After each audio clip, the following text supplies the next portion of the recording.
Hey Fox, hello and welcome to this YouTube channel. In this video, I'm gonna teach you how to create Windows 11 full backup to external drive or USB and restore it in your Windows or computer.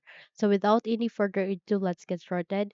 The very first step that you need to do is you need to plug in your hard drive or your USB drive that you want your Windows 11 to be backup with. And once you have plugged it in, proceed to the button search bar and type for control panel. The moment you have typed it, proceed with the best match, which is control panel system. Click on open to continue.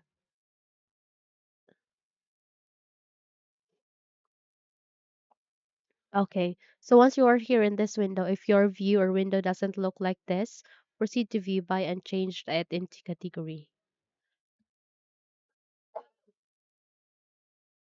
Once done, proceed to the first, which is system and security. Click on it. And here you need to go with the fifth option, which is file history. Click on it once again. And here in the file history, you need to go with the system image backup. Again, look for system image backup. Click on it. The moment you have the click on it, you would be able to see this. Where here you need to proceed to the left side of it where you can see create an system image. Again, sorry, create a system image. Click on it and it will look for system backup. Now you need to select your on hard disk. Okay, if you want to back up your Windows 11 into your hard disk or USB flash drive, you can select such. In my case, I have none since I'm not plugging in any of the USB flash drive. That's why I'm saying you to plug in your USB flash drive or hard disk first before proceeding to the step. Okay? So select your USB flash drive or hard disk. You can also select your DVD or you can go with into a network location.